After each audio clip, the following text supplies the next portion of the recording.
All right, welcome back to the Plymouth View. Last week we said Plymouth are on the way to the playoffs. I'd like to retract that statement, Jaden. I think safe mid-table is what we can hope for now. Would you agree? Completely. Okay. Jaden, you went to Sunderland. First of all, credit to you. Let's give you a little round of applause and all 1,200 fans that travelled up there. How was your trip? Yeah, it was fine. It was a good day, but not the result we wanted. Obviously, the first half was great. Yeah. So it was a breakaway goal in the first half, wasn't it? And then was it men against boys in the second?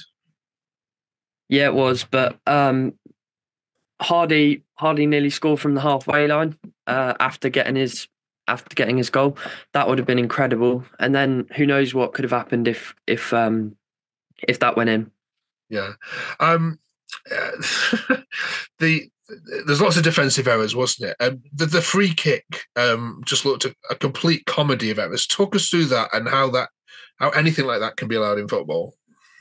It was horrific. It's like schoolboy defending. It's really terrible. They've obviously passed it, and then everyone's just jumped out. It's ridiculous defending. Everyone should just hold their position. So I don't know what we were doing. I don't have the words to explain or comprehend what's happened in that free kick. It's awful. Okay. So we had made 5 substitutions throughout that second half. Some new boys featured and were also on the pitch as well. Talk us through how the new boys are doing. Yeah, they're all right. They've not really shown anything yet. Obviously, they've been brought on quite late. Caleb Roberts has been coming on quite a lot recently, but we've not seen an awful lot of him. But I'm sure there's more to come when they get more minutes further into the season. Yeah, and Forshaw was taken off, and Forshaw was one that we highlighted last week, wasn't it? That was running the game previously, certainly at Swansea. What sort of performance did he put in against Sunderland? Oh, he was very good. He's a very good technical player, but I think he got injured, so the coach was worried about him, and then about 10 minutes later, Ian Foster decided to take him off. So okay. I think injury had an impact on that substitution. Right. We're delighted to be joined. Well, you might not be delighted to join because you might be sick of seeing Leeds fans, Jaden, but we're delighted to be joined this week on the Plymouth View by Steve, our Leeds representative on Terrace Talk. Good afternoon, Steve. Yeah, good afternoon, guys. What have you made of Plymouth then? You've obviously seen a lot of them over the last month or so. What do you make of them as a team? Very well organised against Leeds specifically. The game earlier in the season at Elland Road was a narrow 2-1 win.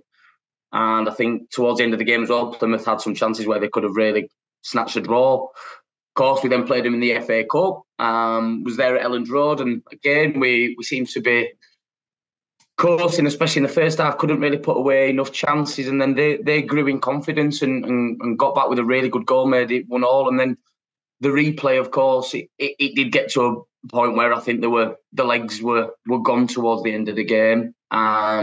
We were bringing on players like Somerville and Reuter. I mean, I don't think Jaden or I wanted extra time at all. But no, as a team, that they've been, I do like the manager. I think he's come over in the summer, and yeah, you've got players like Morgan Whittaker who have done fantastically well, and I think it's mainly the consistency that they're probably trying to find. But against Leeds, it's been really, really tight game. So expecting the same again on Saturday. Yeah. And Home Park is a little bit of a fortress, a bit like Elland Road is. So this is going to be quite an interesting one. This is not a foregone conclusion. And Leeds on their travels haven't been at all convincing, Steve, although certainly in the month of January that has improved. What sort of chances do you give them of coming away with 3 points from Home Park rather than just the one? Yeah, it's definitely something that's been needing to be addressed. I guess when you look at our home form, it's almost perfect. So away form's always going to be questioned. But yeah, it seems like we've turned that corner quite recently with in 2024. But yeah, I think the guys will take some confidence from the FA Cup game. It's obviously, it helps that we've played them so recently. I think both teams were pretty much strongest 11. I know that they've had to take out the centre midfielders because you've got JB who you've got on loan from us, so he'll be ineligible, and Forshaw, which I think he was cup-tied in the FA Cup, right? So, he'll probably come in against us, and we'll see. But I definitely think the way we're playing at the moment, the confidence that we have, it should be enough to hopefully get us over the line. Okay. Jayden, just asking about a couple more players then from you. Mumba, in the second half in particular, he looked really uncomfortable, especially against obviously players like Jack Clark and so on. Do you think he needs more protection? Yeah, to be honest, I don't think we should be playing him at wing back. I think it's not right because we've obviously built him in the last season or so to play on the wing, and then we just started playing him back at wing back again. It's obviously messed up his development a bit, especially when we've brought Sousa and Sorinola in, who are perfectly good wing backs. I think we should be playing him higher up. Yeah, because it seems Galloway has protection nearly all the time, but then Mumba seems to just get run at by two defenders. And if ever you don't want to play a team who has players that can run at you, you only need to look at Leeds, don't you? Who've got just a wealth of players that want to dribble and run at defenders. So is that something he's going to have to address this weekend? Yeah, of course. But if we put the right players on, obviously JB's ineligible. So if we play Forshaw and Devine in the middle, and then we put Sousa and Sorinola out wide, and then we can put Mumba on the wing. So I think that's what we should do. And then we obviously have the back three we've been playing the whole time. I think we'll have a lot more protection that way, and we'll be able to defend a lot better. All right, let's get some score predictions then, please. Steve, you're visiting Home Park this weekend. Credit to you and all the Leeds fans that are going to be travelling down there. What score prediction? Yeah. What score predictions do you give?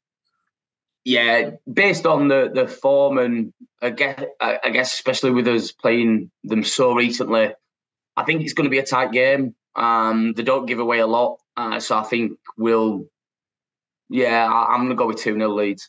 Okay. Go on, Jayden. You've seen a lot of Leeds recently. What hopes do you give your team this time? I'd say 1-1 or 2-1 to Leeds, but okay. Hopefully we get something out of the game, especially with it being at home. Yeah, well, you always score at home, don't you? That's a given. You will. Well, I should have said that. Sorry, Plymouth fans. But it's a really classic one anyway. It's a good one. All right, thank you both for joining us. And if you're a Plymouth fan, haven't yet subscribed, we're on the hunt for 740 subscribers by the end of this week. So thank you very much if you haven't done already. And if you have so, brilliant. Jayden loves making this content and is here every single week, travelling the country with the rest of you pilgrims, mad as you are, supporting this fantastic team. Thanks, Jayden, for joining us. Cheers, Steve, for coming on. Enjoy the game, both of you.